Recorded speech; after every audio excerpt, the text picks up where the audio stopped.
As promised this week, we are doing something intrepid. Actually, this week's episode is the first part of a 7-day tour we did from Rome to Amalfi with Intrepid Tours. We start today in Rome, visiting the Roman baths before we meet the other members of our tour and our Italian guide Luca to get all the info on our tour and have our first dinner together. Next morning, we take the fast train from Rome to Naples. And we tell you all about Naples. Naples was a real eye-opener, and we tell you about the Spanish Quarter and how edgy it was, and had all these decorations and street art, which is everywhere. Then we talk about the most famous Napoli football player of all time, who is absolutely everywhere you turn in Naples, and why the whole city was covered in blue and white decorations, literally. We walk through the streets, visit the stunning Veiled Christ statue, and it was incredible. Next, we visit the massive 23,000 square metre plaza and walk along the Bay of Naples to the famous castle that is supposedly held up by an egg. Next, we have lunch and eat the famous Neapolitan pizza, which was invented in Naples. And I tell you about the unique toilet paper I found for sale around the old city. And we finish in a gorgeous little outdoor bar right in the heart of the Spanish Quarter. Lastly, we take you to the metro station, so far underground I thought we would never reach the bottom before we board another train on our way to our next destination. But that's for next week's episode. If you'd like to see all the photos from this episode, and there's some really great ones of the street art and the street decorations and everything, and also there's an interactive map with all the places we mentioned, and you can go on and have a look at those, then go to the player you're now listening on and click on the link to episode 69. Please enjoy the episode all about Rome to Naples. Cheers! And welcome to the Beach Travel Wine Podcast. We are your hosts. I'm Leanne. And I'm Lyle, and this is the travel podcast for beach-loving, wine-drinking couples over 50. So if that sounds like you, grab yourself a drink, sit back, relax and listen as we go travelling the world, one wine at a time. Cheers. Good morning, Lyle. How are you today? Ciao, Leonita. Are you good?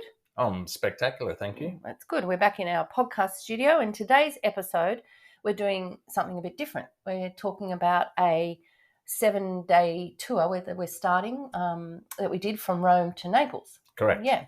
Now, the reason we did this tour, we met some friends actually in the Maldives in 2017, and since then we've been trying to work out how we can meet up with them somewhere and have a holiday, haven't we? For years we've been having holidays and cancelling them. Anyway, this is the one that we chose, and it's the Rome to Amalfi 7-day tour with Intrepid. Yes. All right. So, as I said, we're starting in Rome, and that's what we're going to talk about today. But quickly, a little bit about the Intrepid and the probably a couple of reasons that we chose this tour. Besides the fact that it's Rome to Amalfi, so there's all sorts of great places to visit in there, and we're going to cover all of those. But Intrepid itself, though, is a pretty cool company. You know, like their mission is to create positive change through the joy of travel, and I really like that. And I think what you liked is it's small group travel. Yeah, absolutely. Yeah. And I mean, so the group, I think the maximum size is up to 12, and we only had 6 in our group, and it just makes for a really nice experience, doesn't it? Yeah. Well, for sure. Was it 6 or 8? No, 6. Oh, sorry, 8. Yeah. 6 others as well as us. Yeah. So you're right. I can't count. And of course our tour guide, who I'm going to talk about in a minute as well. But Intrepid offer over 1,000 trips and to 100 countries. So there's a lot to choose from. And I'm going to put a link obviously to the tour that we did, but also to Intrepid's websites. It's got a really nice website, really easy to use as well. But they're what they call certified B Corp, so responsible travel. So it's better for us, but it's also better for the local communities. And with this tour, it was in one of the styles they call original tour, and that they have different levels. And originals, a pretty standard one, 3-star hotels, that sort of stuff. But they support local communities by staying in locally owned hotels in great locations, which is another thing that we loved about this tour, wasn't it? Yeah, I think probably my most, 2 things that I really enjoyed about it. You do get a fair bit of free time.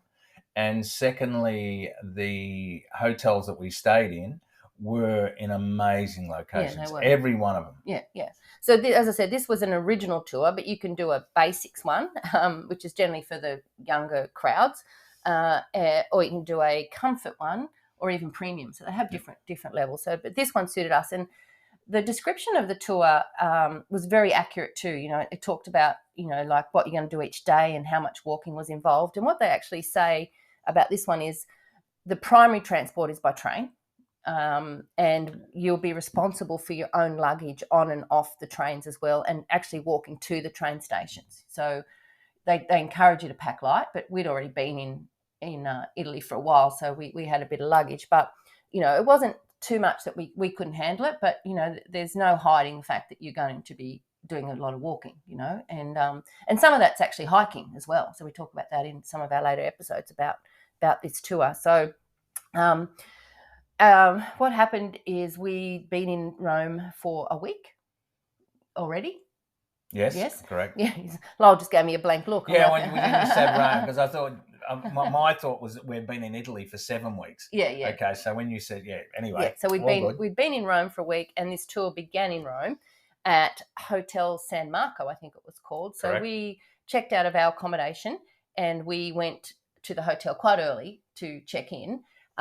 Because obviously we had to check out early, and so we got a taxi over there, and they let us. Our room was ready, so we were able to check in, or we're just going to leave our luggage. Now, what the company suggests you do is you arrive to Rome, a day or two earlier, and check out some of the sites. The Colosseum, the Vatican, Trevi Fountain, all that stuff. Which we did all that in the previous 7 days. Correct. And we've actually, this is episode 69, but if you go back to episodes 65 to 68, we cover all those things.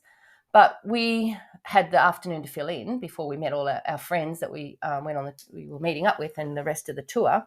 So we decided we were going to go and check out, which was only a couple of blocks away, the Roman baths. So before we talk about how like meeting our friends and everything, let's tell people about that, because I reckon the Roman baths, I was really impressed. Like I'm glad we went and saw that. Yeah, look, it's open from 11 till 6 p.m. It's only closed on Mondays. The bars of Diocletian, which is the public bars named after the emperor and built from 298 to 306 AD, was the largest of the imperial bars. It was commissioned by Maximian upon his return to Rome, and was continued after his and Diocletian's abdication under Constantius, father of Constantine. So what we're going to tell you about, I was going to give you a bit of the history, is this massive Roman bath complex, which took in buildings and all the different pools, and we were able to walk through this. Where it was, and it's still got some of the baths there and the big halls and all that sort of stuff. Yeah. Oh, it was huge. Yeah. It really was. Look, the water supply was provided by the Aqua Marcia, an aqueduct that has long served the city of Rome since the early 2nd century. The bars remained in use until the siege of Rome in 1537, when the Ostrogothic king Vitiges cut off the aqueduct. Now, that's a bit. The enclosure of the bars complex took up to 13 hectares or 32 acres. So it was big. It's huge. Yeah. These in turn connected to circular halls. One of them is now the Church of San Bernardo. Yes. San Bernardo. The other is visible at the start of the Via del Viminale. Yeah, it is. It's this round sort of building there. Yeah, right there. The central block of the bars was 280 metres or 910 feet by 160 metres or 520 feet. So that's huge. Yeah, it is. It's basically 10.85 acres. And huge, big, high dome ceilings as well, like massive. Yeah, look, the centre, it's best to say that there was 3 different pools, right? Yeah. There was the cold pool. Yeah. There was what they call the tepid pool. Yes. Which was warm water, and then you had the hot water pool. Now, so they were doing ice baths back then before all the people are discovering it today. Yeah. So and there was like a swimming one as well. Yeah, well, that was the cold pool. Oh, okay. Yeah, okay. Sorry. And they generally went to the cold pool either after they'd been to the hot pool or to After exercise? exercise. Yeah, So there was also gymnasiums, yeah, huge gymnasiums. There were steam rooms. yeah. There were saunas. Okay. And they had separate women and men's, didn't they? they did well. Yes, they did. They had Or separate segregated, or so it was segregated men and women. And but if they didn't have the facilities for the segregation, good job. they had different time periods. Yeah, okay. Kids weren't allowed. Okay. And they didn't use soap. They used oil to wash themselves. So, and then they'd scrape off the oil with a tool that was either metal or bone. And all levels of society mingled together. Yeah, and it was pretty cheap, so they did it quite often. But the problem was that there was no chemical, I suppose, disinfectant. So, I think it might have been a bit lucky whether you got sick or you didn't get sick. But it was a really common thing. Did the water turn purple when they peed? I didn't read that, and I didn't try. Maybe that's where that started. But I think the thing about it too was these particular baths were like everything the Romans did or the emperors did. They designed them architecturally, and their decoration was to show the prestige and the wealth of all the the big actual domes emperors. And the things covered were covered in marble. It was all marbles. And the actual pool, the bottoms of the pool were all beautiful mosaics and that sort of thing. So when you go into this area that we went to, obviously we didn't go to the whole how many acres that was. You could step down into the bath, one of the baths, and walk on the tiles. And you could see the rooms that were attached to the baths with, as I said, great big halls with the great big dome ceilings. Yeah, they had the vaulted ceilings. And you're right. Look, these were basically pieces of art. And they were quite and this wasn't the only one. They were quite common in Rome. And but this just happened to be the biggest and also the last one to close, I think. The bars itself, the Rome bars, it's also home of the National Museum of Rome. Correct, yep. And to be honest, there's 4 of them, isn't there? There's the Palazzo Massimo. Yep. There's the Palazzo El Temps. Yep. And the Cryptia Balbi or Balbi. And this one. Okay. Right. So there's one ticket. Yes. You purchase one ticket and you can go to all of them. Yeah. Oh, I see. But the museum, you think it's actually was part of the baths because it had, as you said, like Michelangelo's. The cloister of Michelangelo. Yeah. So the cloister of the chart house of the Church of Santa Maria degli Angeli e dei Martiri, often referred to as Michelangelo's cloister, as he was tasked by the Pope with transforming the baths into a church and charter house. Now, what charter house? Basically, monastery. Yeah. Okay. Now, So when we walked in, the first thing you're in the rooms, but then you walk outside and there's this huge courtyard. Yeah. It's surrounded on 4 sides by what they call the cloister. The cloister, which is basically undercover walkways. Yeah, and they're held up by colonnades, so it's pretty impressive. Yeah, and all around the edge of this are statues and things that they've what are the excavated from different baths around Rome. That's true, but it's also there was a lot of funeral stuff as well. Inscriptions. There was a lot of enormous amount of statues of people and busts of people. I've got some really nice photos of the baths, but also of this cloister and.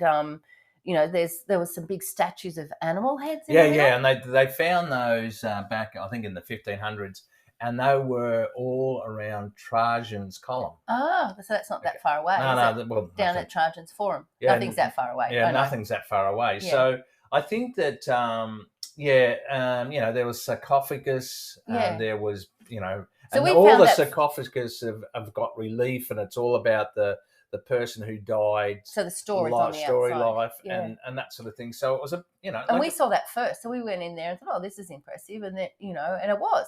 Well, at first we weren't sure whether this was part of the baths or not. So we didn't really know. But as it turned out, this obviously came after the bars when the bars were no longer being used. So the Catholics or the popes come in and said to Michelangelo, look, we need to take it away from the bars and make it more for the religious reasons. And one other thing we saw there before we move on back to our tour was like a museum of writing, wasn't it? Yeah. And look, they have the first writing ever there, didn't they? That's right. And it was like writing through the ages, and that was really fascinating. Yeah. So what they call that's the epigraphic section. Which is the study of inscriptions. Yeah. Over 10,000 or something. Yeah, there's 10,000 inscriptions, and as Lan said, that one of the inscriptions that we actually, when we were going through it, was the first known inscription writing. Yeah. So that was pretty cool. Yeah. So we highly recommend going to that as well, and I'm so glad we had that. We moved over to this other hotel because we probably wouldn't have gone to the Roman baths and hadn't really heard about it, but it was fascinating. Is there anything else you want to tell us about that before we move on? I was just amazed with how advanced they were in, whether it be steam rooms, and you actually can see the lead piping where the water used to come through. And you've got a little summary of the bars, haven't you? Yeah, well, we've pretty much talked about that. Right, so, okay. All right. Well, we will go back to our hotel and meet up with our other tour guests. Yeah, looking forward to it. So after having a great afternoon wandering around the Roman baths, it was quite hot. I remember. Really hot. It was a hot day. I was wishing the baths actually had water in them. I remember saying that. And we headed back to our hotel to meet the rest of the people that we were going to be traveling with for the next week. Now, we, as I said, had two friends that we were traveling with. Annie and Wayne. Yeah, so we met up with them, and they'd been doing another tour, in other parts of Europe, and so we had a nice meet up with them, and I think we had a cold beer, and sure did. We were supposed to meet at 6:00, and so we were sort of sitting down in the foyer area, and everyone else sort of joined us there, and we're all a bit, no one said too much. Hello, how you going? But our new friends, so we got Wayne and Anne. And then we had Lynn and Cassia. They were a mum and daughter from the UK. Correct. Yes, and I know that they're going to be listening, as are Christy and Mandy, which are two other fellow Aussies. Yeah, yep. So hello to everybody. It's exciting. Yeah, hello, Intrepid Playmates. Yeah. So, we all met there with our guide, a very tall, passionate, local Italian called Luca. Yes, good description. Perfect description. Yeah. He's very handsome, by the way. Yeah, young guy and just full of enthusiasm. So we all met, and Lucas sort of, chatted to us and gave us an overview. Because I think there's a couple of us, want to know all the details. What time this and what time that, and so what Luca did is he started a WhatsApp group, and he would put all the details of the next day or what we were doing on that, so you could refer to it. Which was perfect. Yeah, it was great. Worked really well when I could work out how to join the group. But that, that's another.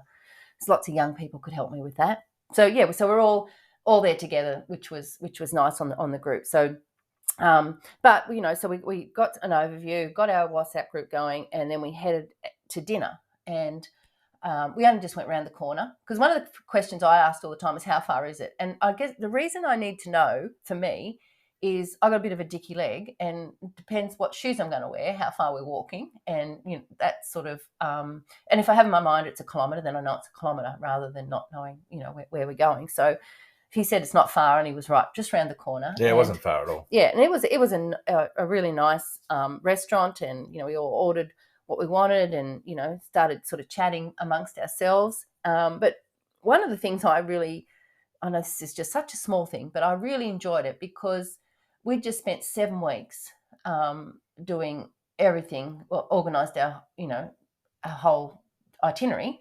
Correct. And like where we're going to go for dinner, what are we going to do, all that, and all of a sudden I didn't have to make any decisions, which was really nice. I like that. And The other thing is we were all ordering our meals, and I'm just like, oh my God, how are we going to pay for this? And at the end, Luca just gets out his phone and his calculator and works out what everyone's had, and you just pay him either by card or cash, and never an issue, was it? Yeah, for the whole 7 days. It worked. I honestly, I question whether it would we're be just like, oh, here a we good go. idea. Because a lot of restaurants don't like you splitting bills. But we were splitting it, 6, 7, 8 ways sometimes. But for the whole 7 days, it worked perfectly. Yeah. Well done, Luca. Yeah, well done, Luca. So after dinner, most people headed back to the hotel. They'd done a lot of traveling. One of the girls, poor Christy, had lost her luggage. So her hot day in Rome, where she was going to be sightseeing, was spent on the phone trying to chase down luggage. And so she got Luca to help with that. So that's another reason to have a local guide, because, they speak the language, and they know who to speak to, that sort of thing as well. So but you and I, we head around the block, as we do. We like to do a blocky at the end of the night sometimes. And had another glass of wine. Found somewhere to have a glass of wine. And then, we headed back for a good night's sleep, because we were up reasonably early the next day for breakfast. Now, all the only meals that were included with this tour were breakfast. Yep.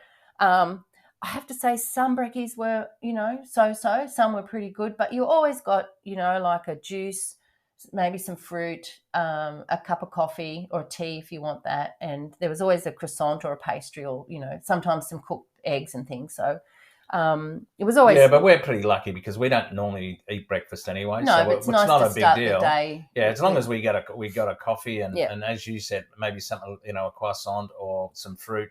We were pretty happy with the breakfast. Put a few muffins in my handbag or something. Leanne does do that, yes. Compulsive. That's very compulsive of Leanne. I did. So we meet for breakfast, and then we had to, I don't remember what time it was, probably, 9 o'clock or something. Yeah, it wasn't that early. No, it was that, and that was another good thing with this tour. Yeah. There was very few mornings that we had to be up really early and rushing to get out on our day. No, that's right. We've done other tours where you've done that, and it gets really tiring. But this was... Well, the other side of it too, that's the other advantage of having the small numbers on the tour. Yes. Because... it's less time to get organised. Yeah, it's so much less time to get organised. And I think, too, because it's a small tour, maybe people are more conscious about being on time, Yeah, that's true. So we headed... we were walking from here to the main train station in Rome, which was about 450 metres. Yep. But mostly downhill. And but you are taking your suitcase with you. So and once again, it was so good because Luca, I mean, he walks fast, so he took off a fair bit, and I don't think he realised he had some oldies with him, but, eventually he slowed down. We all sort of chatted and made our way. But I didn't have to find what train we're going on or any of that stuff, how it makes me a bit anxious to make sure we're in the right place and, find the platform. Luca did all of that. He handed us our tickets. I think tickets. part of that too is that because we hadn't seen Wayne and Anne for so long, we were probably more interested in trying to catch up and chat and whatever. Yeah. And because Luca basically knew exactly what we were doing, that allowed us to focus more on that and relax, and rather also than have to start talking to the other people. And getting to know the other people, our new friends as well. And to give Christy credit, for all the drama she had, poor girl, she just was a sparkling personality. Yeah, she was lovely. Yeah. So we hop on the train and the fast train, and we head to Naples. See? Before we get to Naples, I haven't yet said... I've said that the tour we're doing is called Rome to Amalfi, and we're starting, by leaving Rome and heading to Naples. But what I thought I'd do quickly is give you give everyone a quick oversight of the actual, other places that we'll be going to. Yeah, the itinerary. Thank you. That's the word I'm looking for. Very, very good, honey. And all the places we're going, we hadn't been in our previous 7 weeks, so I was pretty excited. So day one was, Rome to the night in Rome, sorry. And then day 2 is Naples, which is what we're going to talk about in a minute. And then we finish that day 2, in Pompeii, so which I was really excited about. And then day 3 was Pompeii, which is, modern Pompeii, ancient Pompeii, and a walk up to Mount Vesuvius. Well, that's actually the next day. Oh, was it? Yeah. So what we did was we had the day exploring Pompeii, and then we stayed a night. We had 2 nights in that's Pompeii, right. yeah, That's which was right. great. See, that's the other thing with this tour. You have Yeah, nice rushed. that's true. Yeah, each place we went to, we had at 2 least nights, except for the first night in Rome. Yeah. And then so the next morning we're up. This is day 4, and we do, as you said, we went Mount Vesuvius, and after Mount Vesuvius we have a private transfer vehicle to Sorrento. Yeah. Sorrento, beautiful. Yeah. And we had 2 nights in Sorrento. Yep. Yes, and we actually did an add-on to the Isle of Capri. We did a boat tour, which was pretty fancy. That's a bit of a wow. Right, yeah. So Sorrento, oh my gosh, wait till you hear about where we went, Sorrento, the restaurant we went there, and what Lyle did with lemon sorbet. That's interesting too. No more. And then, so that was the 2 nights in Sorrento, and then we had 2 nights at Amalfi. Yep. And included in that as well was a trip to Positano. Yes. And one of our favourite days of all time in Italy, in Amalfi, was one of the walks that we discovered. Yeah, it was beautiful, and it was a bit of a party town. Yeah, so we'll tell you all about that. All about later. that. So and of course, Leonita and I partied. We did. So that's the tour. Basically, 7 nights: 1 in Rome, 2 in Pompeii, 2 in Sorrento, and 2 in Amalfi, with lots of trips and guides and things, all in that. Yeah. And can I just say one thing? Yeah, sure, go. The coastline of Amalfi is absolutely stunning. But before we get there, we arrive in Naples. Yes, we do. Yeah. Now, Naples. Tell us a little bit about that, because it's the 3rd biggest city in Italy. Yeah. Yeah, it's just got a population of just over 900,000. Yeah, close to 1 million people. Yeah. Look, it's had a bad rep for being high crime, poor. Sure. Over the years, but that's all changing, isn't it?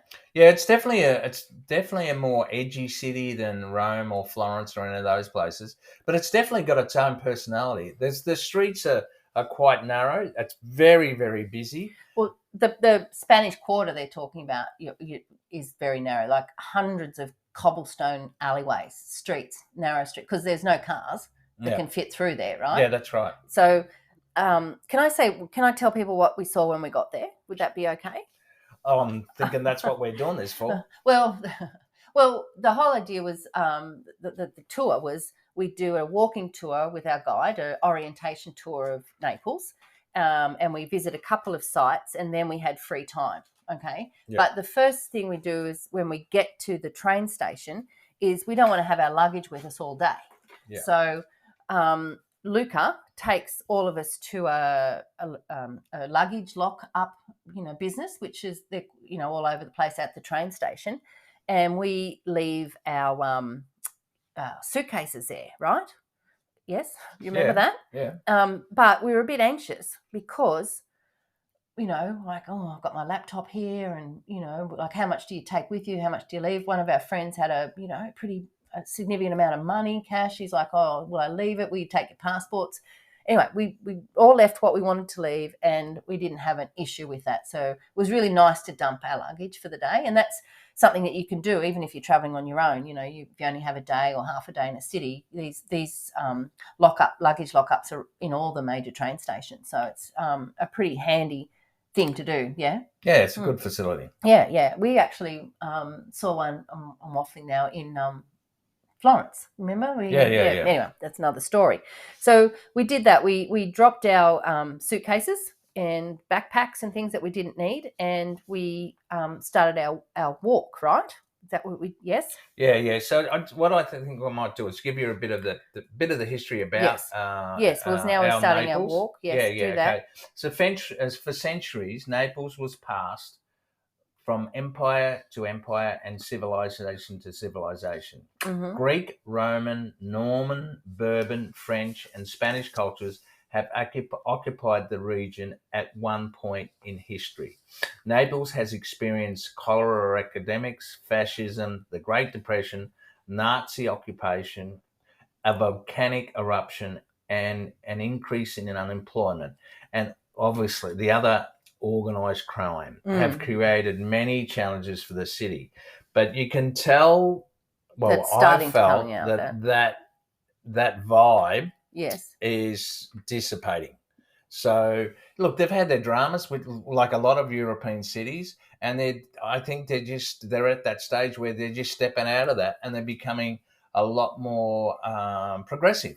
yeah. Well, the Spanish Quarter, which I really loved, which is the first place we walked through. Yeah. It was basically the place to avoid for many years, and it's sort of where it's called the Spanish neighborhood because that's sort of where the Spanish soldiers lived during the occupation. So there's lots of crime. But now, as you said, it's edgy. You've got these narrow cobblestone alleys, and you're walking along, and then all of a sudden there's like another one off to the left and another one up further, and it's still where the locals live, and they've got their washing hanging out, Sure. from their windows, and then There's a lot of street art. so much street art. I've got some really nice photos of Naples and the street art and the edginess and the streets and stuff. But when we arrived, we were so lucky because I think we're lucky because SSC Napoli, who's the football team for Naples. Well, you know a lot more about this than I do. Well, they had just won the Italian Football League in like for the first time in 33 years. And like football is a religion to these people. Their most famous player ever was Maradona. So right? he wasn't Italian. No, but he played for for them when in their peak years, and while he played for them, Napoli won 2 titles. So they hadn't won since then, and so Maradona is considered a patron saint by the Football Man City, and Maradona's name, you could not walk around these cobblestone streets without seeing a football shirt with Maradona, a photo of Maradona, street art of Maradona. There was a guy, remember there was a guy with his number 10, yes, and he actually had a wig on like Maradona, and they're playing football in the street. They were. And then at one stage there was also another a picture, or what do they call it? A cutout. Yeah, a cutout of Maradona. So, and Len actually took a photo of me standing next to that particular cutout. Yeah. Like it's insane how much they love him. And then besides that, the Napoli team is colours are blue and white. Besides all the normal bunting and all the decoration, these cobblestone streets, they literally had every street was just this mass of blue and white, from streamers to plastic streamers to bunting to football shirts to flags, these big painted signs. It was everywhere. Yeah, it certainly gave it a very, very exciting atmosphere. Yeah. And because I love football, I just thought it was amazing. And I got some awesome photos. So sure.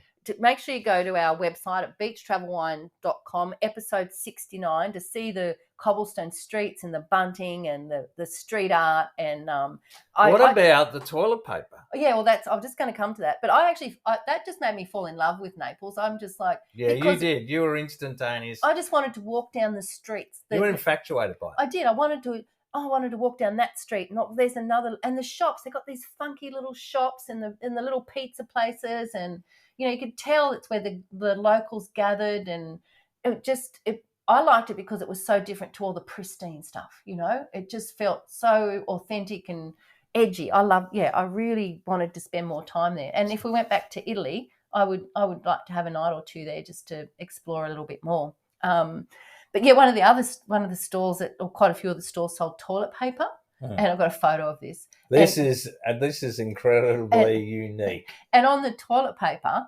they have pictures and images. Yeah, images. Yes, same thing. Pictures, images. So the whole toilet roll has either other football teams' logos on it. So which is a bit, how's your father, as you would say, but also politicians. Yes, and even the Pope. So what they're basically saying, you can wipe my behind, on that. I thought that was hilarious. Yeah, it was very, very funny, which gives you an idea of probably the sense of humor of the city.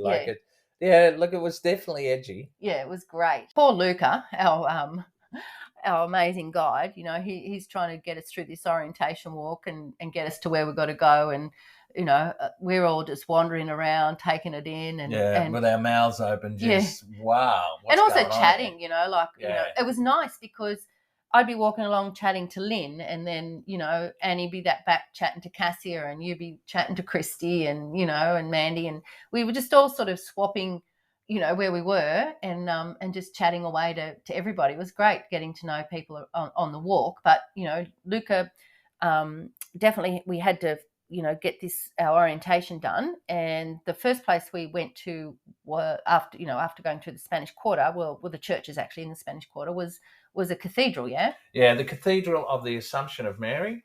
Now, you need to cover your shoulders in this because one of our group had a sleeveless shirt, and they wouldn't let her go into the church, which was a bit disappointing because there are other people in there with sleeveless shirts on. So just be aware of that, yeah? Yeah, look, it's open from daily from 8:30 to 1:30, and then from 2:30 to 7:30 p.m. Look, it's dedicated to Saint Juan Vereres. I'm not sure if I've said that probably not. Probably, but his relics are buried here. The foundation of the church is attributed to Emperor Constantine the Great in the 4th century. It's pretty impressive inside. We got to have a quick look at the colonnades and the naves. It has a nave with 2 aisles divided by 27 antique columns. Yeah, massive and columns. Forms a large separate part of the cathedral. So, look, we didn't spend that much time in there, mainly because we didn't have much time in Naples, but also the fact that one of the I just said that. So, but look, impressive. Yeah, and then from there. And did you know that they have over 500 churches in Naples? No, I didn't know that. Yeah, I read that yesterday. Okay, well, it doesn't surprise me. There's lots of churches all through Italy, so that's a lot. Now, then we went to another sort of religious place, which I was enthralled with, which is like it's a statue, isn't it, of the veiled Christ? Yeah, you were talking the Cappella San Severo. It's a Mason chapel, and it was a chapel. That's it. That's right. It was built in 1590. It's only this little chapel, and once again, Luca's got the tickets. He hands them out. We skip the line because he's all organised and got it all done. It's just perfect having someone else do all this stuff. And it's just this little room, but in the centre, I mean, it's all decorated with beautiful artwork and other it's statues. Basically, contains work of Rococo art by some of the leading Italian artists of the 18th century. Okay. Now, the Duke of Terramaggio, after recovering from a serious illness, had a private chapel built, which is this. The Masonic symbols were included in its reconstruction as a family burial chapel. Probably the highlight is absolutely the 1753 Christ Veiled Under a Shroud by Giuseppe Sammartino shows the influence of the veiled modesty. It is regarded as Sammartino's masterpiece, largely due to the rendering of the transparent veil, and thus considered one of the world's most remarkable statues. Well, Leanne, you give me your impression of it, and then I'll give mine. Okay, well, it's in the centre of the chapel, and it's lying down, and it's obviously a body, a full size body, and it's marble by the look of it. Yes, it is. But you can see the body, even though it's covered as part of the statue with a veil. Yeah. And the veil's see-through, but it's there. Like, it's hard to describe. It was remarkable. You said it was one of the world's most remarkable. I agree. Like, I was blown away. Actually, I've never seen anything like it. We've been to Florence, and we'd seen all this David and all those other sculptures and the fountains we've seen in Rome, and the sculpture was absolutely fabulous. This, though, had a subtlety. Yeah, it was great. Of that veil that you just was like, how the hell did they do that? So go and have a look at our episode 69, the pictures with that on our website, beachtravel1.com, and there'll be a picture of that, because you won't believe it. It's really cool. But so we walked around there for a while. So sorry. just the name of that chapel is the Chapel Yes. of Santa Maria del Pieta. Okay. Now, also on our website, there'll be an interactive map. So all the places we're talking about today on this episode, they'll be marked on the map, and you can actually click on them and get more information about each place, and they'll have photos there as well. So that's a really cool feature we've now got on our website. So it's episode 69. Go and check out that interactive map. Yeah. Now there was another exhibition in that particular in that chapel that once you leave blew the chapel, my mind away. Yeah, once you're in the chapel, it blew your mind away. You haven't got it back yet. You go down the stairs, and there's another room, and there's these two big glass, or one big glass. Anyway, it's a great big glass cabinet, and in it are these, like. That's an exhibit consists of a mature man and a pregnant woman. But they're not. All it is the. It's their blood vessels. Yeah, okay. The skeletons are encased in hardened arteries. Yes. And views which are coloured red and blue respectively. Yes. Previously, historians had surmised that the corpses could have been created by injecting the hardened substances directly into the veins of the living subjects. And however, recent analysis of the blood vessels indicate they are constructed of beeswax, iron wire, and silk. Now, the thing about this particular exhibition is that they are so close to what modern medicine now. So they're correct. They're accurate. Yeah. That's the word I was looking for. Yeah. They're so accurate. I was looking for the anatomically correct, with the blood vessels. They've got. You're absolutely right. Yeah. I wasn't going to say that. No, I know you weren't. But you've got the arm, but all it is all the veins and arteries of the arm. Yeah, with the skeletons underneath it. Like, it's incredibly. It takes you back. You think, it's a bit. Wow, what and you is think that? that was done. That exhibit was built. Yeah. In 1760. Yeah, so 500 years ago. So that just shows you how much they knew about the human anatomy back in the day. Correct. They knew a whole lot of stuff, didn't they? But then, all right, we were hungry. Time for lunch. And what are you going to eat when you're in Naples, hey?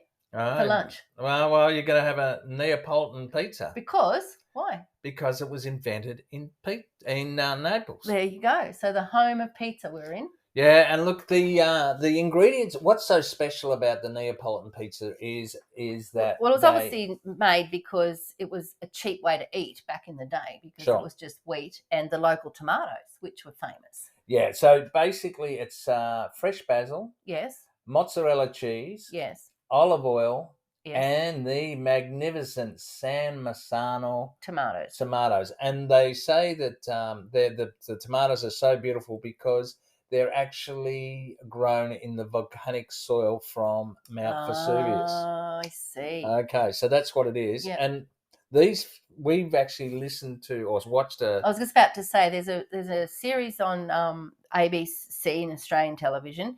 It's set back in 2021, I think it is, by an American actor called Stanley Tucci, and he goes around different food regions in Italy. And the one on Napoli is one of my favourites. He really gets out and talks about how the pizza's made and talks to the locals about growing the tomatoes and it's really informative. Yeah, and it also shows those cobblestone streets in the Spanish Quarter that we're talking about as well. So we all gathered for pizza lunch. Yep. And a beer on a hot day. Oh my gosh, yes. And it was great. But interestingly, in Italy, you very rarely get a pizza come out that's cut in slices. Sliced, yeah. Yeah, because you're supposed to eat it with a knife and fork. Correct, because it's so hot. But the problem is, when you've got 8 people, like 2-3 people sharing a pizza, you still got to cut it up. Anyway. Yeah, we found that a little bit strange, but in my research yesterday, you're supposed to use a knife and fork. Yeah, so there's lots of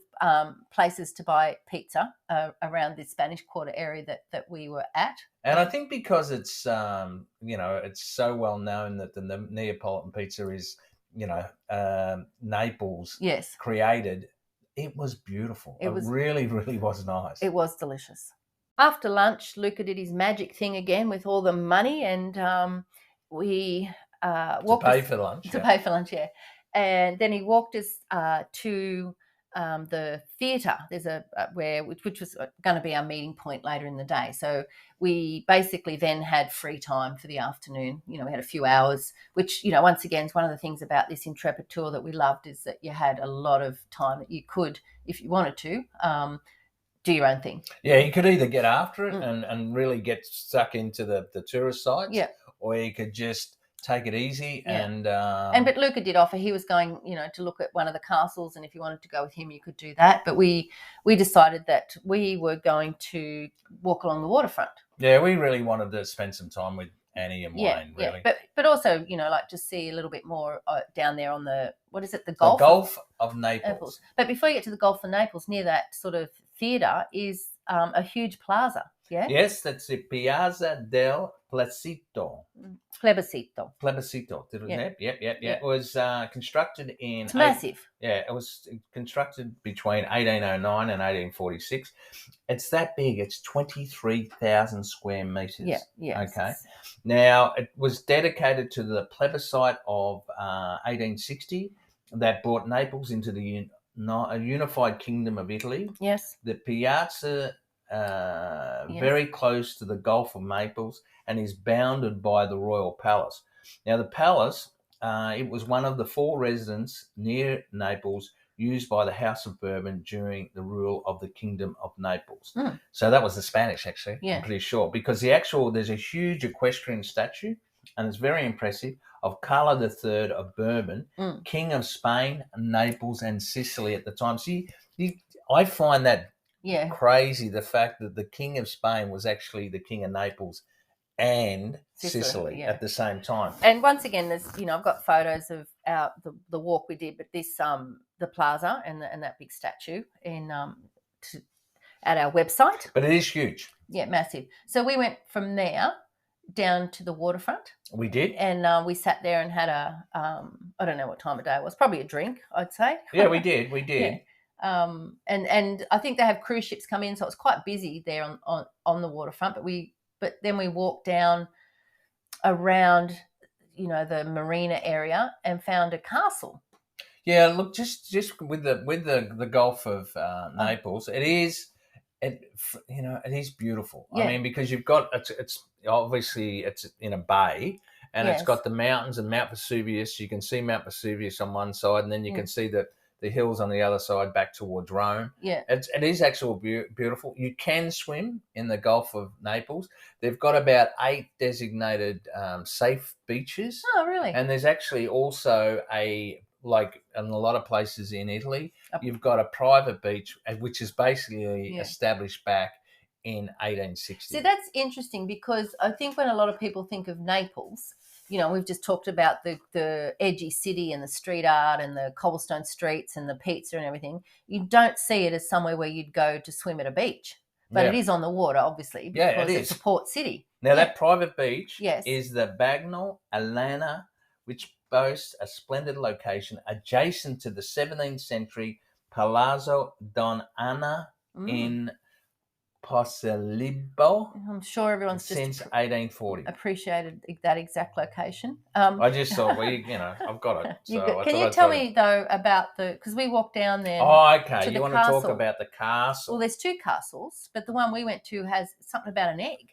Yeah, it's the Castel del Ovo. Yeah. Or the Egg Castle, oldest castle in Naples, strategically located on the waterfront, looking out on the Bay of Naples. Yeah, it's a beautiful area. And there's restaurants down there. There is a legend that Virgil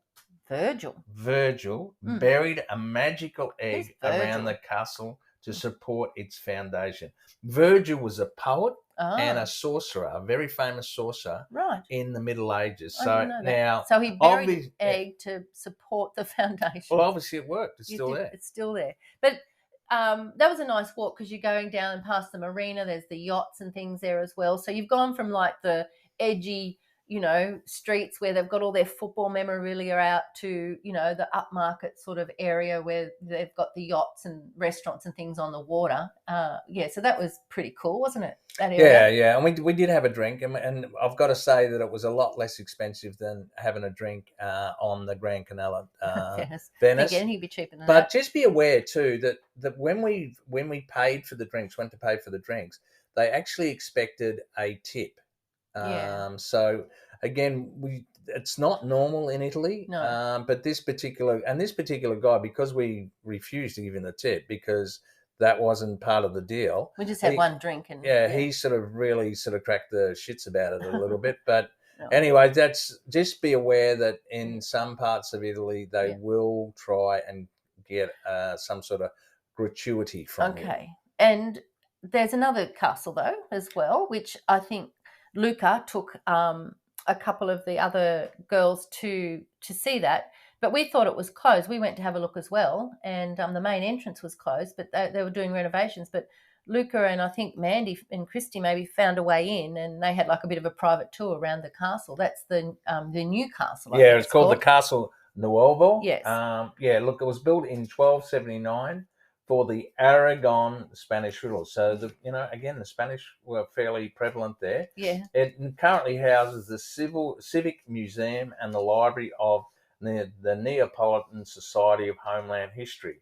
Look, the thing about that is it's huge. Yeah. But it's got this real look about it. Like it's got the moat around it. Yeah. And at the corners you've got like the rook-like structures. Yeah. Yeah, it looks pretty impressive and daunting. Yeah, so that's all sort of part of the waterfront as well, Yeah. And in front of that sort of castle is like a big garden area, and that garden area goes right down to the water. So it's, I'm sure if you're coming into Naples by boat, it would look imposing and impressive, wouldn't it? Because you've got the castles and then this garden area, and then when you get off the boat, you walk through that massive 23,000 square meter piazza. Yeah, sure. And the other side of it too, it'd be daunting because in back in the day when they were building these castles, these fortifications, the Bay of Naples or the Gulf of Naples, there was a lot of pirate activity. Yeah. So that's part. So they had to be safe there, right? Well, they had to, be. It had to be imposing to put the pirates on. Yeah. So after we'd sort of been down to the egg castle, it was you and me and Anne and Wayne. We sort of weaved our way back through the streets, back to the Spanish sort of quarter, and we just went up because all the time we're walking through, I'm like, I want to go up that street. I want to go.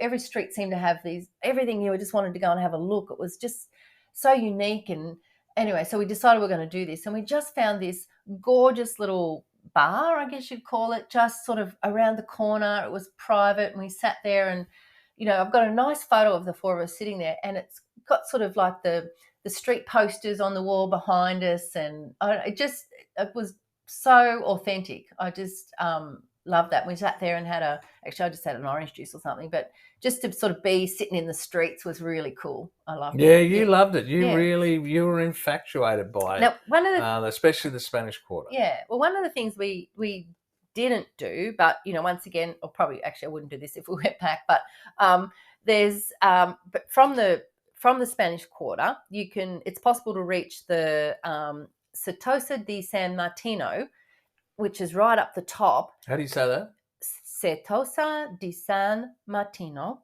And you get this, through a complex system of flights of stairs. So it's not just like straight stairs. It's all these, it's almost like hidden staircases, known as the Pedamentina. So there's more than 400 steps to reach up the top of the Vomero Hill, which is where obviously the best views of the city of Naples and the Gulf of Naples are. So that but that Pedamentina, the stair sort of structures, was started in the 14th century. So workers could transport their materials to build a monastery, but also then to basically as a defense system. So a lot of people couldn't find how to get up there, which was pretty cool. So so it's as I said, it's the best place. not just up the top, but along the way to admire the Bay of Naples in all its splendour. So that's something that I guess we might never do, but I think it would be worth the effort if we went back to Naples. Yeah, and apparently there's tunnels too, like the ancient underground. There's tunnels that they've opened up that basically you can go through and basically have a look at ancient Naples. Yeah, so that makes sense. So there's I think there's plenty to do. Well, plenty more to do that we didn't get the chance to do. But okay. Leonita, what would you give Naples out of 10? Well, I'd give it 10. I loved it. Yeah, I'd definitely go back. You? Yeah, I thought it was different. It grew on me. Yes. At first, I was sort of, because it's so different. Like I was sort of, and so out there and so in your face. But once you sort of got used to it, we're in a bit of a rush, I guess, and Luca's a tall guy and he walks fast, and we're we're just all trying to take in the views and but we had to stick to a schedule, and once we sort of sat down and relaxed and had our pizza, and then we're able to chat, and then we had free time, we were able to absorb the city more. Yeah, absolutely. Probably a really good way of putting it. So just to finish off this episode, after we all had a meeting place, I think it was 4:00 we met back, and instead of walking all the way back through the Spanish Quarter and the old city, the main road in Naples is called Via Toledo. Did you know that? No, I didn't. Yeah. So we did. That's how we walked to get where we were. We were going to catch a local train back. Now, apparently, this once again, a local train from the metro. Yeah, we're going to catch a metro. The main station. Yes. Yeah. So, and this is one of the things about this tour. You're using the local infrastructure, and it did say it's a lot of trains, and so, but this train station, this metro train station, I didn't think we could go down any further. But we actually went down as far as I thought. If we just kept going straight, we'd have got back to the train station. It's 50 metres underground. Yeah, they say that the metro is between 30 and 50 metres underground. Yeah, because you've got to get past the old ancient sites. Well, you've also got to get under the water table. Yeah, so far down. Well, I don't know whether you have to, but they do.